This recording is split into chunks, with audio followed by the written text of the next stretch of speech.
إن الحمد لله نحمده ونستعينه ونستغفره ونعوذ بالله من شرور أنفسنا ومن سيئات أعمالنا من يهده الله فلا مضل له ومن يضلل فلا هادي له وأشهد أن لا إله إلا الله وحده لا شريك له وأشهد أن محمدا عبده ورسوله يا أيها الذين آمنوا اتقوا الله حق تقاته ولا تموتن إلا وأنتم مسلمون يا أيها الناس اتقوا ربكم الذي خلقكم من نفس واحدة وخلق منها زوجها وبث منهما رجالا كثيرا ونساء واتقوا الله الذي تساءلون به والأرحم إن الله كان عليكم رقيبا يا أيها الذين آمنوا اتقوا الله وقولوا قولا سديدا يصلح لكم أعمالكم ويغفر لكم ذنوبكم ومن يطع الله ورسوله فقد فاز فوزا عظيما أما بعد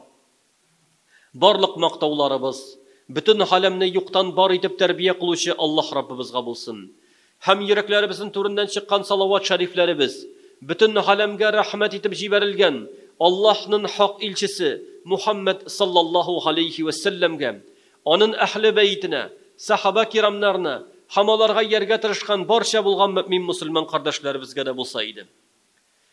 Hurmatli din qardoshlarım, biz oxir zamonda yashaymiz.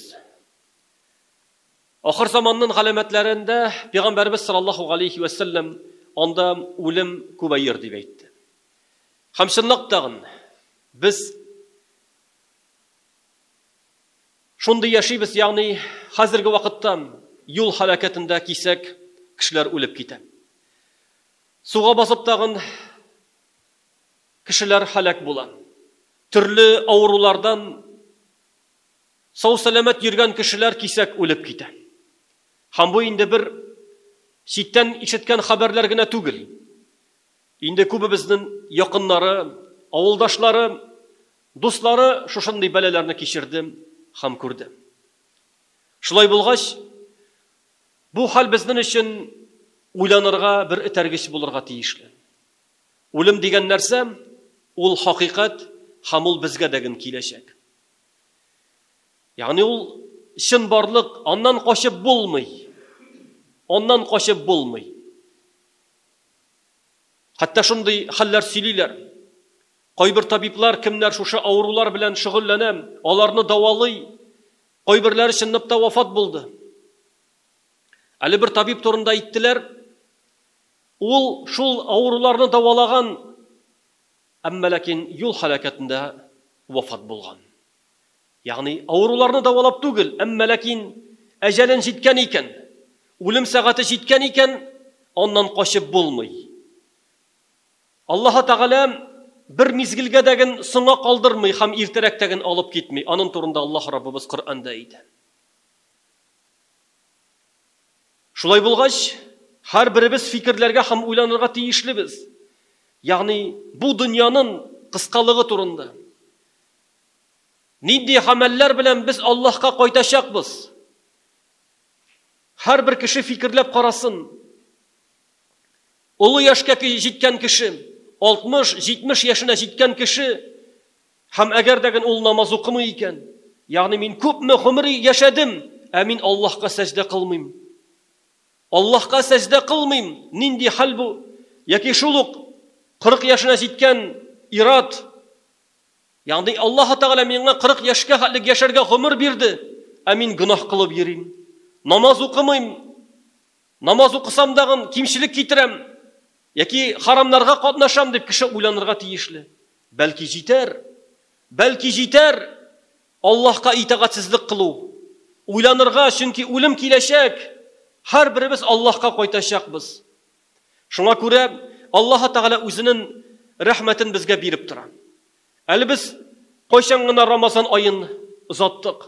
Mana hozir bizning kuta Zulhijja oylari, Zulhijja oyi, xosh oyi, Zulhijjaning kunlari bizni kuta. Ya'ni Alloh taolo yaratgan kunlar. Alloh taolo bizga tavba eshiklarini ochib, izgi amallar qiluv yo'llarini ochgan kunlar bizni kuta. Shulay bo'lg'ach, har birimiz fikrlarga, o'ylarga tegishlimiz. Аллаһ Тәгалә безгә бу көннәрне биргән икән. Аллаһ Тәгалә безгә исән сау шушы көннәргә хәтлек яшәргә насип иткән икән. Бу бит Аллаһның безгә биргән зур бүләге дип алып аңларга кирәк. Шуңа күрә исегезгә төшереп китәсем килә, чөнки безнең киләсе атнадан Зулхиджа көннәре башлана. Ягъни киләсе атнаның Шәршәмбе көненнән Зулхиджа көннәре башлана. Пәйгамбәрбез саллаллаһу алейхи ва саллям аның турында әйтте. Аллаһ Тәгалә каршында изгелек кылган иң саваплы көннәр шушы диде. Ягъни изге гамәл кылган Аллаһ Тәгалә ярата менә шушы көннәрдә изге гамәл кылганны. Хәтта Аллаһ Тәгалә Коръәндә ант итә: "Вал фаҗр ва лаялин ашр" дип. Таң белән ант итә һәм 10 кичә белән Ибн Кәсир рахимахуллаху әйтә, күпчелек галимнәр әйттеләр шушы Зулхиджаның көннәре дип ди.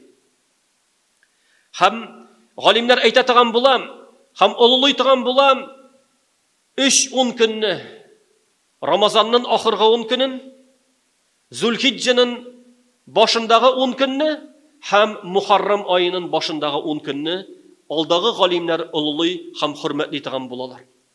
Ягъни без дәген шушы көннәргә җитәбез. Biz degen аны каршы алабыз. Шушы саваплы көннәр, нинди гамәлләр кылырга саваплы? Әлбәттә, ул көннәрне иң улуг кылган гамәл ул хаҗ гамәле. Хаҗ гамәле. Әмма ләкин бу елны үзенчәлекле. Безнең хаҗиларыбыз хаҗга китә алмады. Бәлки кайбер егетләребезне беләбез, абзыйларыбызны беләбез, бу елны ниятләгәннәр иде хаҗга барырга. Акчаларын түләп куйганнар иде, әмма ләкин билгеле сәбәпләр белән хаҗга бара алмадылар. Менә бу даган бер дәрес булырга тиешле. Яшьләр, акчалы булган кешеләр йөриләр, барымын әле хаҗга дип, барымын әле дип, әмма ләкин булмый торган хәлләр дә бар икән. Менә biz bu yılını күрәбез, киртә куелды. Барып булмый, теләгән кеше дәген бара алмый. Шулай булгач, кемнең мөмкинчелеге бар, иншалла киләсе елларны хаҗга мөмкинчелек булса, мусульман кеше ашыгырга тиешле. Аллаһ каршындагы булган хаҗ фарызын үтәргә ашыгырга тиешле. Аллаһ Тәгалә шушы авыруларны җиңел генә үткәреп җибәрсә иде, киләсе елларны исән имин хәлдә хаҗиларыбыз хаҗларга барып, гамәл гыйбадат кылып, Кәгъбәтулланы зиярат кылырга насыйп әйләсә иде. Һәм инде бу көннәрне саваплы гамәлләрдән санала намаз. 5 вакыт намаз Аллаһ каршында иң улуг гыйбадат, ул көн сайын кылына, һәм мусульман кеше шушы Зулхиджа көннәрендә намазга игътибар итәргә тиешле. Мәчеттә укый ала икән, мәчеттә укырга тырышырга тиешле. Чөнки Аллаһ каршында иң саваплы гамәл ул вакытында укылган намаз диде Пәйгамбәрбез саллаллаһу алейхи ва саллям. Шулай ук саваплы санала бу көннәрне ураза тоту. Пәйгамбәрбез саллаллаһу алейхи ва саллямнан кайбер хатыннарның риваят ителә, ул шушы Зулхиджа көннәрендә ураза тоткан дип килә. Галимнәр әйттеләр, бу көннәрдә ураза иң саваплы гамәлләрдән, һәм Зулхиджа көннәре хәзер ул җәйгә туры килә. Җәйнең иссе көннәре, галимнәр әйтәләр, җәйнең иссе көннәрендә тоткан уразаның савабы күпкә артыграк дип әйтәләр. Кайбер сахаба, табигиннар иссе көнне ураза тотырга тырыша торган булалар. Ни өчен бу исседә ураза тотасың дигәч, мин ягъни суык көнне уразаны бөтен кеше тота ала ди. Әмма ләкин иссе көнне бөтен кеше тота алмый ди. Аллаһ Тәгаләнең җәннәте ул кыйммәт, ягъни менә шушындый артык гамәл кыласым килә дип әйтә торган булалар. Ягъни иссе көннең уразасын аерым мәртәбәгә күтәрә торган булалар. Шуңа күрә кем булдыра ала икән шушы көннәрне ураза тотырга, ул саваплы саналачак иншалла. Һәм инде ул көнне аерым бер көн ураза бар. 9-нчы Зулхиджа көнне, Арафат көнне. Арафат көнне ураза тоту турында Пәйгамбәрбез саллаллаһу алейхи ва саллям әйтте, мин Аллаһтан өмет итәм диде. Кем ул көнне ураза тотса, аның Аллаһ Тәгалә үткән елгы һәм киләсе елгы гөнаһларын ярлыкар дип ди. Шуңа күрә шушы көнне ураза тоту, Арафат көнендә ураза тоту айрым бер саваплы гамәл булып тора.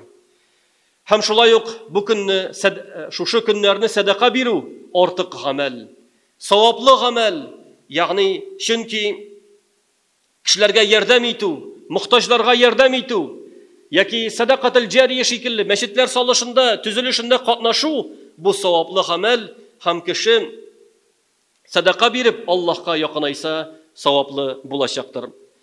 Һәм шулай ук шушы көннәрдә Зулхиджа көннәрендә иң саваплы гамәлләрдән санала Курбан гаете көнне курбан чалу. Курбан чалу Аллаһ Тәгаләгә шушы улуг гыйбадат белән якынаю мөмкинчелеге булган кешегә, инде байлыгы булган кешегә ул ваҗиб гамәл булып тора, мөмкинчелеге булган кеше шушы улуг гыйбадатны курбан чалып Аллаһка якынаерга тырышырга тиешле. Хөрмәтле дин кардәшләрем, әлбәттә саваплы гамәлләрне без үтәргә тырышырга тиешлебез.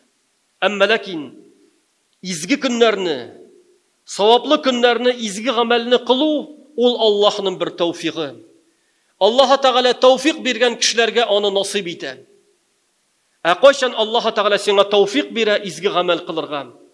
Әгәр дәген син гынахтан арынсан, әгәр дәген син тәүбә итсән, күбрәк Аллаһка якынайсан, шул вакытта Аллаһ Тәгалә тәүфик бирәчәк изге гамәлләрне кылырга. Шуңа күрә тәүбә итсәк идек, шушы көннәрне тәүбә итсәк, истигъфар кылсак, уйлансак, фикерләсәк, ягъни гомер кыска. Бу көннәр, ягъни узган елны безнең күп кешеләребез, туганнарыбыз, якыннарыбыз Курбан гаетен каршы алган иде, бу елны инде алар каршы ала алмыйлар. Якыннарыбыз арасында, таныш белешләребез арасында инде алар бу дөньянан киттеләр, Аллаһка кайттылар. Шулай булгач, biz дәген шулай булачакбыз. Biz дәген Аллаһка кайтачакбыз. Безнең көннәребез санаулы. Безнең көннәребез санаулы, айларыбыз, елларыбыз санаулы. Шулай булгач, без изге гамәлне кылырга, омтылырга, ашарга тиешлебез. Барчаларыбызга Аллаһ Субханаһу ва Тәгалә шушы фазилатлы көннәрне изгелектә, гыйбадәттә үткәреп, әҗр савапларга ирешергә насыйп әйләсә иде. Баракаллаху лана ва лакум фил Qur'анил азим ва нафa'ani ва iyyakum bima fihi min al-ayati wa dhikril hakim. Aqulu ma tasma'un wa astaghfirullah li wa lakum wa li sa'iril muslimin fastaghfiruhu innahu al-ghafurur rahim.